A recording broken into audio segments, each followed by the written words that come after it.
106.7 Energy FM. Same, pero iba.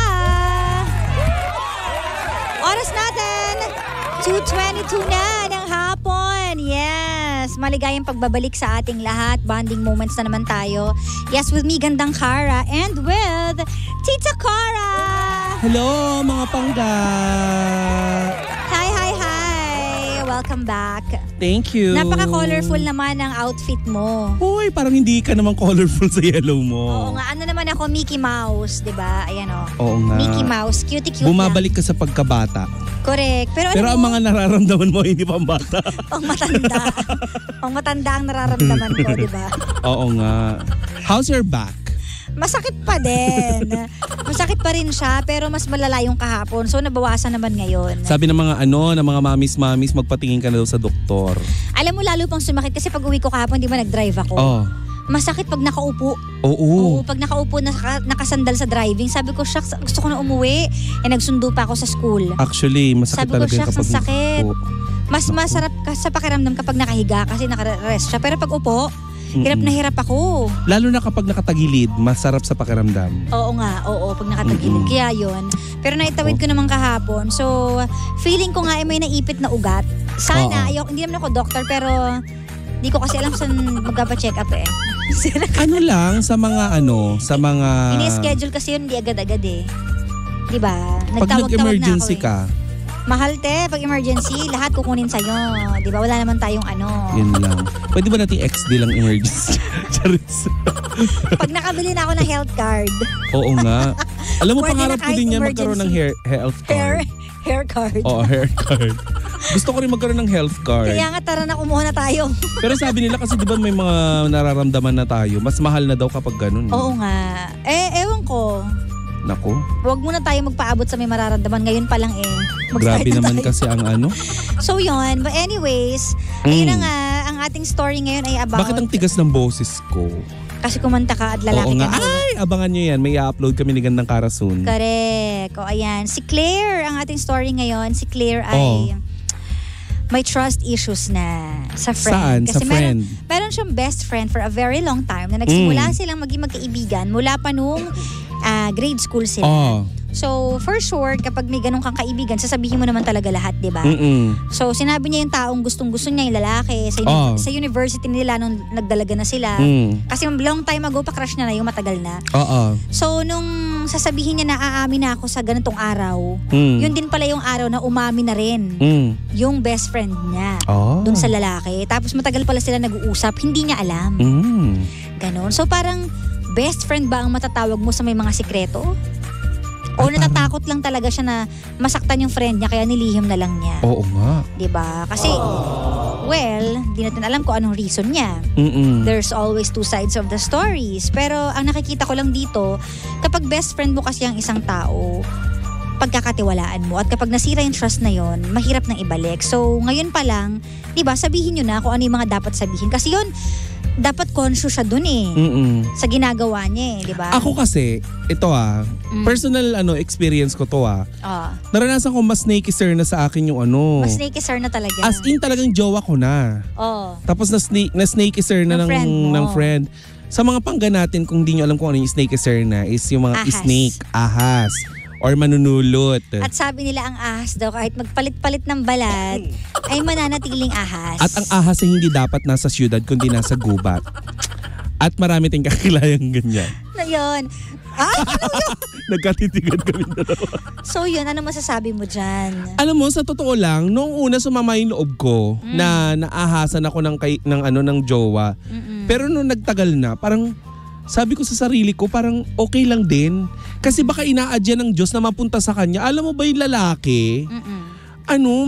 May bisyo na. So kung inabutan yung lalaki sa piling ko na nagkaroon ng bisyo, baka hindi niyo ako nakikita bilang ganitong tita Cora nyo ngayon. Ngayon yung kaibigan ko na yun, Diyos ko day, butot balat, ang payat-payat na niya dahil binubugbog siya ng lalaki. Ng lalaking inagaw sa'yo? Oo, kaya sabi ko ang galing talaga ng Diyos. Na-save ka. Na-save ako. Yun. Kasi kung hindi, ikaw yung bugbog sarado. Ay, wala na siya. Tingin mo ba mabubugbog ako sa ganitong laki ko? Lalaban ka di ba? Oo, tank build to be. Hindi ka Papa John Dog. Oo. But anyway, yung tungkol naman kay Claire kasi, naunahan siya hindi pa naman kanya yung lalaki Oo. Hindi kaya ginamit lang ng Diyos na paraan niya na maunahan ka para ipakita sa'yo na may mas, huy, huwag kang humikab ng hindi. Alam mo, talent niya talaga yung humihikab tapos sa mata niya pinapalabas yung hangin. Grabe ka naman. Sabi niyo, nanginig. Sorry alam na mo, sa pagtigil na paghikab. Sige, push natin yan. But anyway, yun nga. Hindi kaya inaadya ng Diyos na or ng universe or nung kung sino man na wag talaga kayong magkatuluyan. Hindi dahil naunahan kanya, kundi dahil nakatadhana na may mas maganda or mas gwapo or mas mabait, mas macho, mas masarap, mas kaya mong iulam sa mas kanin. Mas masarap talaga. Oo. Kasi, 'di ba, paano kung naging kayo? Pero mas masakit 'yun kung naging kayo tapos sa kainahas ng kaibigan mo. Oo. Mas masakit 'yun, B. Pero siguro sana naman may papayo ko din habang humihikab ka, hindi sa kilay niya naman pinapalabas ngayon. Sa hibla. Huwag mo ko patawanin, sumasakit yung balakang ko. Oo, huwag ka din matulog. Teka lang, nag-uusap pa tayo. Tapos, siguro mas maganda ngayon. Oo, pag-jowa niya. At saka wag niyang hayaan. Wag mong hayaan na tanging iisang lalaki lang ang magwasak ng pagkakaibigan nyo. Nawasak na nga magsalita ka muna para... wasak na ba? Ayun, hindi ko alam. Wala baka pwede pa namang isalba. Pwede ka pa naman magpatawad.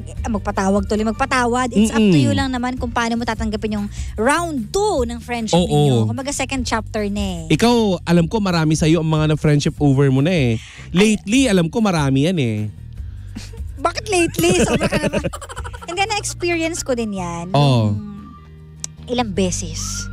Sa best friend talaga dati. Kaya parang, meron pa ako isang storya na kahawig nitong kay Claire. Talaga? High school ako nito. Pero ako naman yung... Hindi naman si Almira yan Ay, hindi. Kailan lang si Almira. Tsaka hindi ko ma-imagine si Almira bilang snake sir na ang tabang ahas. Grabe ka naman. Si Almira po, sa mga hindi nakakaalam, yung best friend ko kasi. Yan. So ito na nga, nung high school ako, na-experience ko yan. Yung kaibigan ko, sabi niya, ang pogi-pogi talaga ni crush na crush ko siya Tapos, yung time na yun na sinabi niya sa akin, it's too late na kasi nanliligaw na sa akin yung lalaki. Oo. So, kumbaga parang hindi ko naman sinadya, nanligaw na talaga sa akin. Tapos, naging kami nung lalaki. Tapos parang naramdaman ko na nag-step back siya. Ay, talaga? Oo. Nilayuan ka din niya? Hindi naman naging friends pa rin naman kami. Pero kasi dun sa story na yun, magkaiba naman siya kasi nung sinabi niya sa akin, 'di ba dapat kung sinabi niya sa akin at hindi pa kami, iiwasan ko na yung lalaki or Pero ang nangyari kasi, nililigawan ako nung time na yun. Hindi ko na sinasabi kahit kanino. Nung nagsalita siya, crush na crush ko si ganyan-ganyan, pogi talaga. Sabi ko, hindi na ako nakapagsalita kasi hindi ko alam kung paano ko sabihin na, alam mo besh, naliligaw sa akin yan Nagkamali din ako doon kasi hindi ko nasabi. Pero nung naging kami naman, nasabi ko na. Nasabi ko na, alam mo ba ganyan. So, pero alam ko na hurt siya. So, medyo nag-back off na rin siya. Pero hindi niya Pero inahas. lang naman kasi yung eme lang na jowa-jowaan nung unang panahon, fling diba? pa lang yun. Kumbaga puppy love. Alam mo naman kasi sa ating mga oldies. Pero alam mo, magmamarka yun. Yung mga ganung yung mga ganon. Pero sinabi ko din kasi agad. Siguro mga after 2 days sinabi ko din agad. Kilala kita kasi hindi ko pa alam. Kaya niya yun. Kaya yung confrontation. Oo, confrontational talaga ako, sasabihin ko. Pero nung moment na yun na sinabi niya, hindi ko lang alam kung paano babasagin. Syempre, kinikilig siya ng time na yun, di ba? Paano ko babasagin to? Nanliligaw na sa akin. Pero sinabi ko after. Kasi ayoko maglihim. Ganon. Pero wala lang naman yun kasi puppy love lang naman yun. So mamaman ang loob niya, at least narinig niya sa'yo na mas At least nalaman niya, oo. Yun kasi mahirap. At saka ito kasi mula nung grade school sila, mag-best friend na sila ni Claire Kami naman kasi noon lang kami magkaibigan nung high school lang. So kumbaga sila, yung foundation ng friendship nila, malalim na dapat yun. Diba? How could you do that? Pero many times ko rin na-experience yan na halimbawa yung meron akong jowa, tapos kinakausap pala ng best friend ko. Sabi ko, anong reason ba't niya kakausapin nang hindi ko alam? Yun pala, nagsasabi na siya ng bad things about me. Sinisiraan na pala ako. Yun ang masama. Yun pala, nalaman ko na kaya niya pala ako sinisira is because may gusto pala siya. Ay, nakakaloka. Kaya tapos yun. Inaanay niya yung nagkamali siya. Alam mo kung bakit? Kasi sa halip na i-break ako, lalo akong ayaw i-break kasi lalong naging strong. Ako na ngayong, ayoko na, ganyan. Eh wala eh. Mm-mm. Alam mo naman, medyo mahabang hair. Ganda. Di pinagpalit. Hindi mo pa din rin. alam. Ha? Hindi, alam mo lagi kasi ako yung nakikipag-break. Pag hindi mo na bet, Oo, suko it's ka na. either makikipag-break ako ng bata ako, tapos nung medyo tumanda-tanda na ako, yung mga revelations to hindi ko na kaya makipag-break kasi parang nahihirapan ako. So bigla ka na lang nawawala. Oo, ghoster ako. Multo ka pala. Alam mo kung bakit? Kasi hindi ko alam kung paano ko i-break. Pag nakipag-break ako, magmamakaawa. So okay, one more chance. Ang Ganun tari ako. ng lola mo, So, kayang hindi ko kaya. magkumpronta pero hindi kayang makipaghiwalay. Oo, hindi ko kaya. Bigla na lang ako nawawala. Naaawa kasi ako. Maawain ako. Baka ang dahilan na lang para magstay ako ang awa. Oo. Alam mo, sa kahit saang aspeto naman, hindi talaga masama yung nanunulot or nang aagaw sa kaibigan. Oo, kasi alam mo, kung... sa racket, may mga ganyan. Alam mo yan. Napunta na sa racket. Sa racket, kinakausap ka na ng kliyente, bigla may kaibigan ka. Inofferen niya ng mas mababa, mababang presyo. Correct. Diba? Maraming anong nangyari? Naputol na sa sobrang tagal ng pag-uusap. Diba? Tuloy mo lang. Maraming pamamaraan para maging ahas sa pagiging kaibigan, which is napakamali, sobrang mali, diba? Siguro ang pinakamagandang bagay na gawin natin bilang kaibigan tayo, bilang tayo ay mapagmahal na kaibigan. Ang pinakamagandang gawin natin na i-treasure natin yung pagkakaibigan. Diba? I-treasure natin yung pagkakaibigan kaysa naman sayangin natin yung pagsasama o yung pagkakaibigan ninyo na mahabang panahon ng dahil lang sa pera, sa jowa, at kung ano-ano pang bagay. Correct. At saka talagang pag magkaibigan kayo, dapat honesty, may honesty sa dalawang Open panig. kayo. Yes. Diba? Sabi dito, ay taray, ang dami namin nalalaman kay Gandang Kara. Malamang kasi nakakapag-open lang naman ako pag hindi ko kausap si Papa Jackson. Dahil pag mga ganito, dito pwedeng pag-usapan. Kay Chakok siya So alam niyo na kung sino ang totoong seloso. Si Chakora ang Ay, anyway. So yun, may mga nagsasabi, accept mo rin daw yung kaibigan mo kasi tao lang naman tayo nagkakamali. Oo. Pwede naman yun, pero siguro depende sa tao. At depende kung gano'ng kalalim yung impact. Alam mo ako kasi, pag ginawa sa akin yun, wala na, bye. Talaga? Pero papatawarin kita, I'll be good to you, maging mabuting tao ako. Pero hindi ko na maibabalik yung dating friendship. Alam mo, sa nakikita ko neto, hindi mo naman naging sila ng lalaki eh. Diba? Napakababaw lang nito. Para sa akin napakababaw pa nito. Diba? Siguro mas maganda nito, maayos nila yung pagkakaibigan nila. Depende yun kung kaya pa. Kasi may mga friendship na hindi nakakayanin, diba? Oo. May mga friendship na kaya pang i-save. Mm-mm. May mga friendship na hindi. Depende na lang yun. Sana maayos pa kasi sayang yung pagsasama, sayang yung mga pinagsamahan. Oo, ang pinakamasakit na part kasi dyan yung naglihim. Oo. Doon ka talaga masasaktan na hindi sinabi sa'yo. Hindi mo maibabalik agad yung trust. Oo, naglihim ka na nga, nagsinungaling ka pa. Kasi everyday nakausap mo ko, nakasama mo ko, may jowa ka na pala. Tapos kunyari, ino-offeran, coffee tayo, yung pala hindi pwede. May kasama na pala at yun pala yung lalaking yun. Bakit di mo masabi, di ba? Parang ganun. Ay nako, anyway. Yung pagtatago. Paano ba? Ano bang gagawin natin dito? Di tanggapin mo na lang. So mag-usap kayo at malay mo naman, hindi niya kasi binanggit kung humingi ba ng sorry sa kanya o hindi. Yun kasi mahirap, sana humingi ng tawad. Tsaka Claire, gusto mo ba na ang image mo ay kontrabida sa pagitan ng dalawang nagmamahalan? Diba? Wag na. Yun lang. Manap ka ng iba. Kaya mo na lang sila, wag mo na ilaban. Oo. Pero depende sa kung anong nararamdaman mo. May rereto ko sa'yo. Kung humingi naman ng tawad sa'yo, diba? Di ikaw, nasa sa'yo yan. May rereto ko na ba yun si Estong? Sino? Si Estong. Total kaka-birthday lang. Ay, happy birthday nga pala kay Estong. Oo. Ayan. I love you daw sabi ni Nino. Ni Claire. Charing. Sira ulo. So yun. Ayun. Yun ang ahas sa'yo na friend mo na, pero ano pa rin ulit. Oo. Bumalik yung dati. Depende. Kasi at least sa inyo bumalik. Wala na sa akin yun. Minsan lang kapag halimbawa nagkakainuman. Minsan yung barbecue Awkward. stick. Ayan na naman sa Sinasaksak barbecue ko sa kanya pag lasing na siya. Ay! Charing. We don't promote violence. Violence ka, John. Minsan na sisikaran ko sa tagiliran pag lasing na. Kung nga ganun. Pero siguro kung hindi man ngayon maging maayos yung friendship nila, malay mo naman in time maging okay kayo. Kung hindi mo nabalik sa dati, malay mo. Kahit maghihilom ang sugat ng kahapon. In time, doon mo lang talaga panahon na lang ang makakapagsabi. Tsaka malay mo naman sila magkatuloy yung pananlalaki. Hindi naman sa pinapaasa kita. Plot twist. Baka mamaya umasa siya. May plot twist. Diba? Ako naka-experience ako ng ganyan na sa friend naman na, eto naman, ibang kwento naman na parang yung ex ko, dinate niya. Ay? Nang hindi ko alam. Sinong ex? Secret. Huwag ko Okay. sasabihin. Walang clue. Hindi yan yung Secret! Dati pa to. So parang sa akin, okay lang naman kasi wala naman akong pakialam sa ex ko. Parang, ang ano doon, parang na-shock lang ako na, ay, hindi ko alam.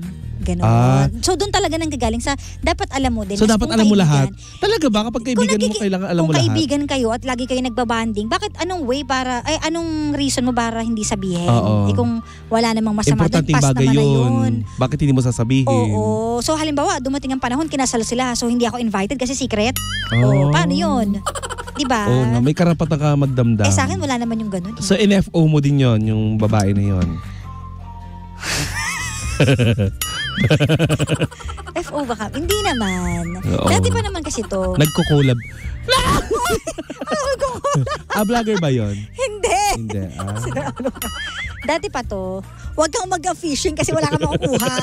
Dating-dati pa to. So ayun. Ang hirap pagkakausap mo, chismosa no? Kaya nga lahat na lang, alam mo dyan ha.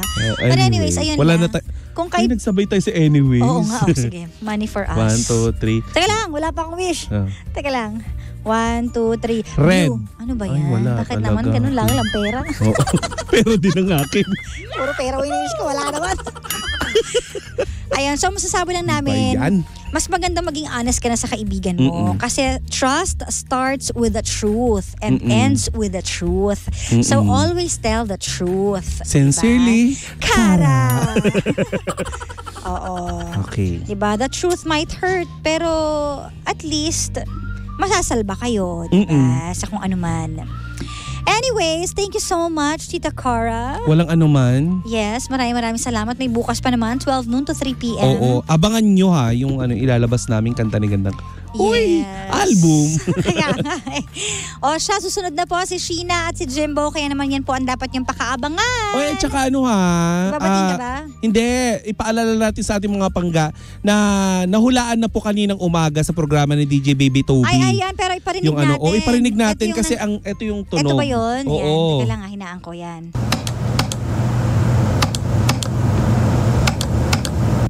Ayan. Yan yung kanina. Yes. So, congratulations. Congratulations sa nanalo sa atin sa para sa ating Super October Tunog Pera. Oo, pero hindi pa natatapos ang lahat porket may nanalo kanina. Tuloy-tuloy pa rin yan. Meron ulit Yes, bukas, di ba? yes. Namimigay po kami ng 1,000 pesos. Correct. Hulaan mo lang kung anong tunog. Sa programa naman ni Lindsay Yung bukas. ipi-play namin. Yes. Oo. So abangan nyo yun mula umaga hanggang gabi. Okay? Grabe ang Energy FM, no? Hindi 100 pesos, 1,000 per day Yes, ang pinamimigay. everyday. O taray, di ba? Sali kaya tayo. So sali na kayo guys. Pero ito yung babatiin lang pala muna ako. Buti naalala ko. Sino? Teka lang Si Doc Clarence. Hello, Doc Clarence. Ayan na. Hi, Doc Clarence. Nag-reply na si Doc Clarence kasi tinag namin eh. Ayan. So, eto, kay Ate Juvie. Oh. Ayan. Maraming salamat Ate Juvie sa iyong support. At ganun din po Kay? sa Team Amiga. Kay Macris Criado, Ludi Alcances, Juvie Pescadera, Marites Barrera, Dors Gab, Layson and Lorna Catilo. Ayan. Sila ay may mga support na binigay pero hindi ko pwedeng sabihin kasi surprise yata. At doon sa So, GC na maraming GC na hindi nag-i-exist. Ano yun? May grupong ganon. GC na hindi nag-i-exist. Hello. Hello din sa inyo. Hello kay Liza May sa laging paggawa ng mga pictures ko. Ayan. At sa lahat ng mga araw-araw na nakatutok sa live natin sa Facebook. Sana huwag kayong magsawa. Si Ate Cheryl. At Ate saka si Cheryl. Ate Teresa. Hello. Oo nga, hello Ate Teresa. Sa dami ng order mo, thank you so much. Yes, grabe. Yes. O siya, yun lang. Maraming salamat. Sa mga hindi pa umorder na kayo. Kompleto pa po ang ating mga paninda. Puntahan nyo na lang po yung Instagram ko, GK Shop or Gandang Cara Shop. Correct. Ayan. Halo-halo na nga po yung paninda dyan eh. Hindi ko na nga alam kung ano talagang tinitinda. May Halos lahat dalandan. binibenta na, no? Feeling ko next time magbibenta na kami ng mga gulay. Yan ang dapat yung abangan. At saka atay na lang talaga natin ang hindi natin nabibenta. Tsaka kidney. Galing sa farm. Kasi ubus na yung mapakyaw yung mga dalandan ko. Oo nga, may order pa ako sa'yo, di ba? Oo nga eh. Hindi ko alam kung paano pagkakasyahin eh. Daming order. O, di ba? Abangan nyo po. O siya, maraming salamat mga pangga. Ako po ang nag-iisang chicks ng radyo. Walang iba kundi si Cara. Dito lang sa number 1, 06.7 Energy FM. Panggawag mo sabihing radyo. Sabihin mo. Inulit.